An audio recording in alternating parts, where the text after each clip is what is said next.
Hello and welcome to another edition of Overland Fam. In today's video, I'd like to introduce to you... Oh my god, why are you shouting? I'd like to introduce to you my partner in crime, my critique, my partner. I don't like calling her by a full name. I like calling her I, because that's the first letter of the first name, and I like calling her I. And because she's married to a brother, I'm gonna call her Sis. Okay, so her name is Isis. Yep. Hello, Isis. Well, in today's video, we are going to ask 10 random questions, somewhat about camping and overlanding to Iris. She's got 1 minute, up to 1 minute, to answer each one of these questions. They're fairly simple questions. Okay, so some of them will be really quick, but others, yeah, are going to be a little meatier towards the end, I guess. You ready? I don't know if I can answer them, but let's go. But I'm going to go on with the first question. How long have you been driving? I've been driving since the age of 18. 13 years? Yeah, almost 4, Wow. yeah. So you've got lots of experience, that's pretty cool. What's the furthest distance you have driven in one go? Well, that's an interesting story. So before I got my real driving license, you know, you always get the provisional for 2 years. And me and my mom decided to go to my hometown, to Belgrade, where I grew up. And the distance is 1,000 kilometers. And I had my provisional driving license. And I drove in one go. I was a true beginner, and it was raining and snowing. It was so slippery. It was very cloudy. I could barely see anything. And I remember that was the longest distance. 1,000 kilometers. Even now, I've never driven again that distance in one go. How old were you? 18 and a half. Wow. Have you ever been in an accident, and does it affect your driving experience today? I have been in a couple of accidents. Oh. And it doesn't affect my driving experience. I really don't care. Sorry. Well, 2 accidents were not my fault, and 1 accident was my fault. I don't have to hear the stories. But it doesn't affect my driving experience. I just hope that, you know, I'm careful and that stuff like that don't happen to me again, because now I'm a mother, so I have to be very careful. Okay, I did answer that question. It was sort of charged a little bit. Yeah, it was a little bit charged because I kind of knew that she'd been in an accident before. But you are afraid a lot when other people are at the wheel, or when I'm at the wheel. So I think that's just who you are as a person, or do you think it was the event itself which caused you to be a bit more paranoid about, a bit more of a paranoid backseat driver? I think it really doesn't make sense that because I had 3 accidents that I'm actually scared when other people drive me. However, I think that fear comes from my initial fear of flying. When I was very young, I flew with my mom a very short distance, again, to Belgrade, 45 minutes, and it was raining, and we were in a small propeller airplane, and there were a lot of turbulences. So ever since then, I think I just have a fear of giving control to someone else. If it's me messing up, if it's me creating the accident because of my fault, it's different than me sitting in a car or a plane, and then I have to say, okay, whatever happens is up to that person and not to me. Why do you like 4-wheel drive cars? You said you liked Jeeps, so just saying, she said, you know. I like SUVs, I like high cars, or old timers, so like, you know, the one that you see in the music videos. I don't know, how do you call them? Yeah. Old timers? I know, yeah, you can call them old timers. Yeah. Or like the Cuban cars, like something small, but like something really old and unique. Or on the opposite, I like something very high and robust. And SUVs, just because it makes me feel secure. I can see the world a little bit from a higher standpoint. How some SUVs look, I really like. And I think they're very spacious inside, so that's what I like. Ask you, what's your best camping experience? The only camping experience then that I had was with my dad, because he lives in New Zealand, for 10 days in a camper van. Yeah, I didn't appreciate it at the time. I was 15 and I was mad at him. We had a little fight, and I was just completely focused on my 2 books, and I read those 2 big fat books in those 10 days and didn't pay attention to anything that was happening outside, which I regret to this day. I think that camping with your family definitely has that ability to forge your relationships with one another, because all of a sudden you're not your mind isn't in different places, you know. You're not working, but you're not at some holiday resort where you can tell the kids to just bugger off over there, you know what I mean? You're all together as a family at all times, you know. And I suppose that it's not always nice, but it does a lot to make the relationships much better, because you have to work on those relationships. Have you ever been to Africa? I have been to Tunisia. Okay, that's Africa. That is Africa. Okay. I know. Yeah. Did you like it? I don't really remember a lot because I was very young. Do you fear Africa? No. No, I don't. No. Why would I fear it? I think. That's a good question. Why would you fear Africa? I think. No, I don't fear it. I think that maybe it's just. It's not fear. I think it's respect, because I'm not from Africa. I don't look anything like people from Africa, and I think it's just a big respect when it comes to going there and being in an unknown territory, you know, not being familiar with it. Because if you go to mostly any European country, you know what you can expect, you know. It's kind of like a similar culture, I would say. But when you go somewhere completely foreign where you have never been, I think maybe fear is the wrong word. Maybe it's really just respect, and then because you have respect, you're a little apprehensive, and then maybe a little fearful as well, because you just don't know what to expect. I think you don't know how you're going to be welcomed, and you don't know how you're going to react to that. I think it's just a normal human. But it didn't stop you from going to China or Thailand, the United States of America. I mean, I think that fear of the unknown is very, very real, and very, actually it's not real, because fear isn't real, danger is real. And I think doing the research before you go, listening to other people and listening to their experiences can help you to go to places that you've never been before. I think we've had this conversation many times about Africa and about the way the media portrays Africa, especially here in Western Europe. I used to have a laugh when I first came to live here in Vienna, because I used to go out and I couldn't read the writing because it was all in German, but you would see these posters with African children like this, you know. And every single poster you would see with an African child, the African child was sad. Yeah.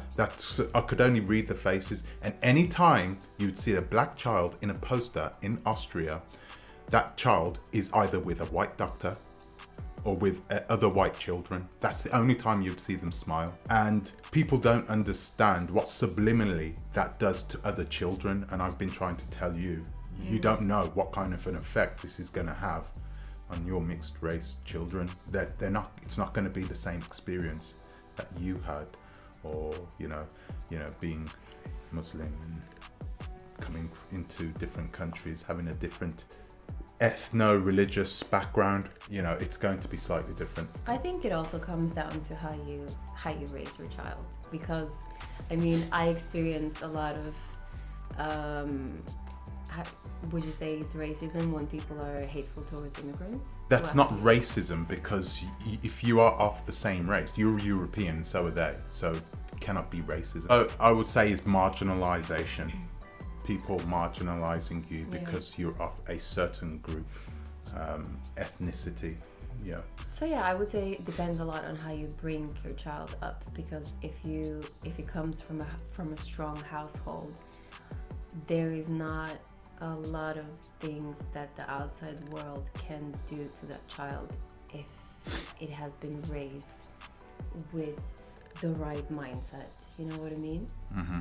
But then again, if you raise them, I mean, this is what I said before. If you're raising them in a society, and you have TV, you have social media, you have the children at school, their peers, you have the teachers who are spending a lot of time with them, they are out all the time. Even when you bring them home, the impact that you're going to have on that child is not going to be that big. And like I said, it's not something that you can change because it's subliminal. It happens at a level that you don't even understand. Because I remember when I was showing you those posters, you didn't understand because you didn't have to. What? No, you couldn't No, form of course I understand.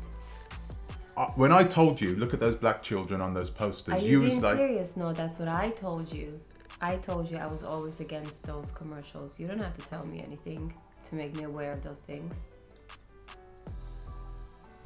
I don't know what he's talking about. I was always saying that, look, and I was saying that to my friends as well, look how African children are being portrayed in the Western world. I'm very aware of that. So if you're aware of it, why do you want your mixed race children to be brought up in the Western world? So I'm just asking a question. Why would you want that for? You just answered it yourself. Where would you want to bring your child up? Well, that's not the question. The question is if you are aware that black children are portrayed in a certain way in the media and that it has subliminal effects on black children, then why would you want your children to be brought up in a society that has that? Because I think in every society you will find wrong things.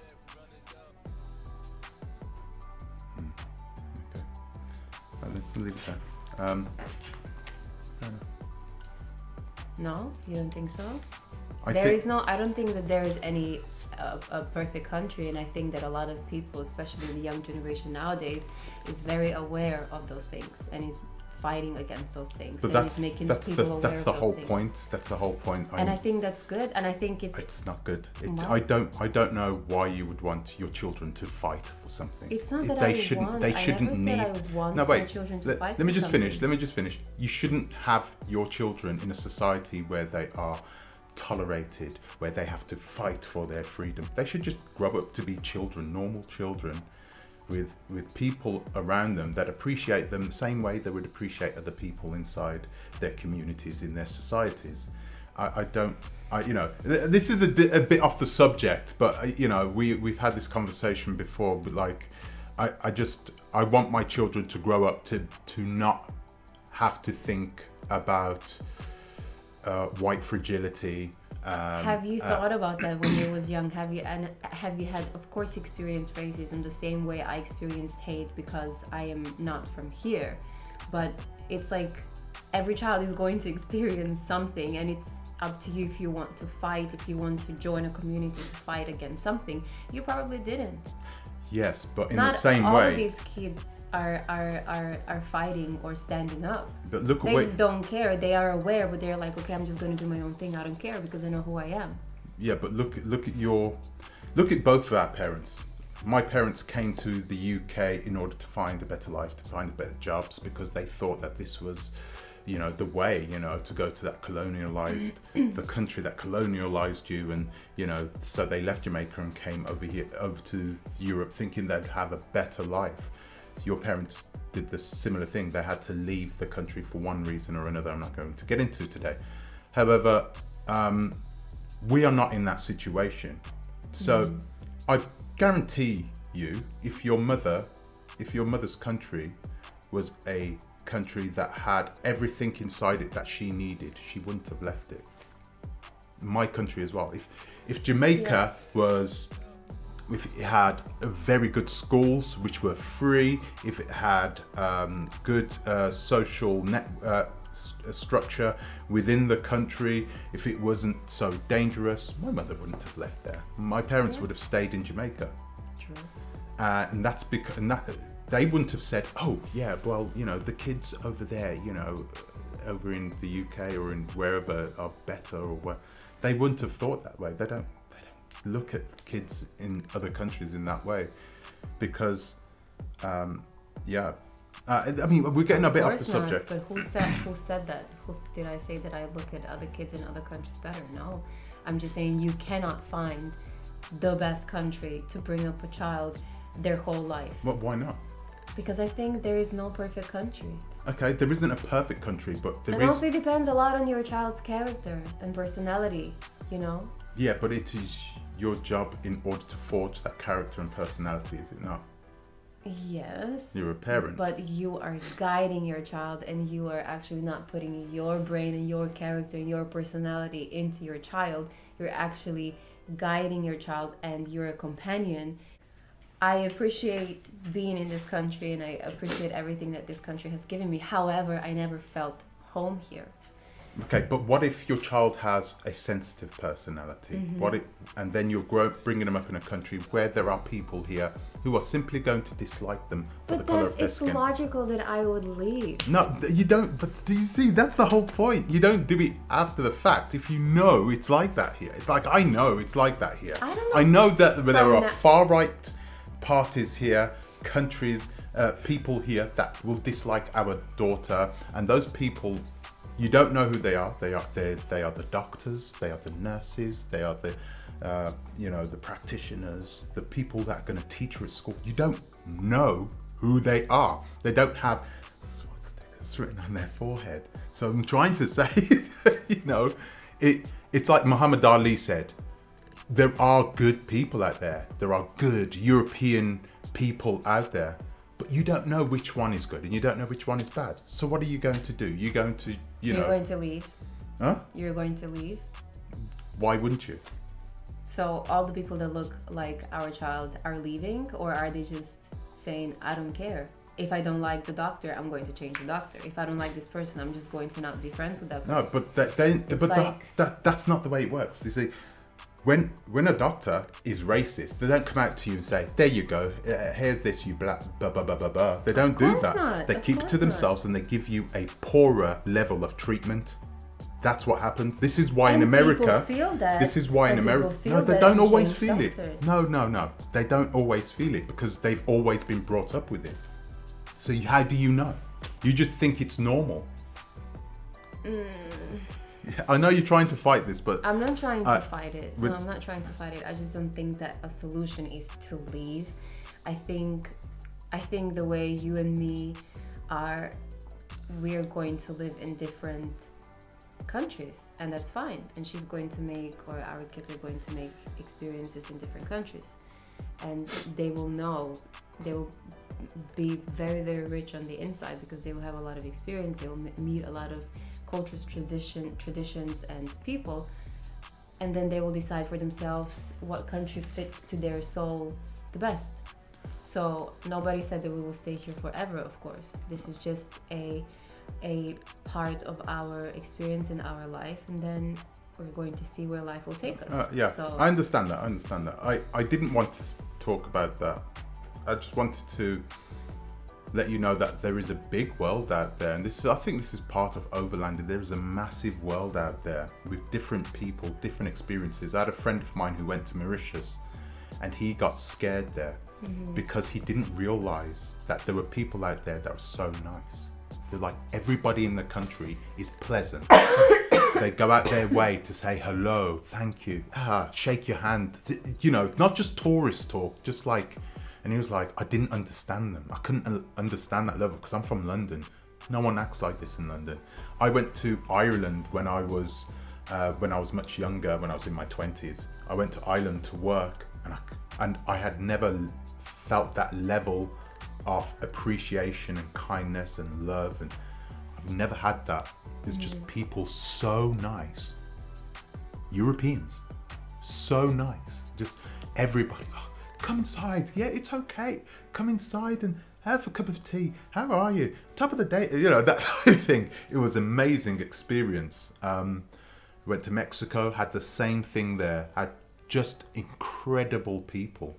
And I thought to myself, why am I living in Western Europe amongst people who, and I'm not just talking about the Europeans, by the way, I'm talking about everybody. I don't know what it is about this location, but it just turns people into, I don't know. Last question, are you going to come on this overlanding adventure with us? Because I know you've switched up your mind sometimes.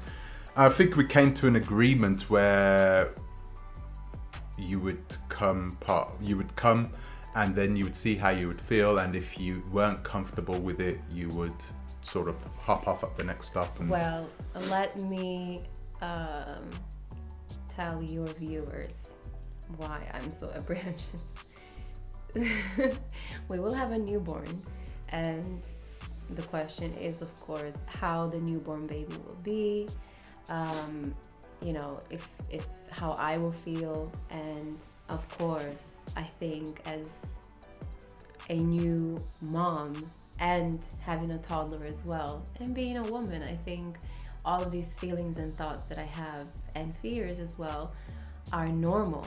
You know, it's a long journey, and I don't want to promise you anything, because it's just like, I think men really underestimate the whole feelings and the energy that you need to put into breastfeeding, how much energy that takes away from you as well. And you know, you're going to have a toddler and a newborn, a freshly newborn, and then you're going on a trip where you have never been, but your partner has.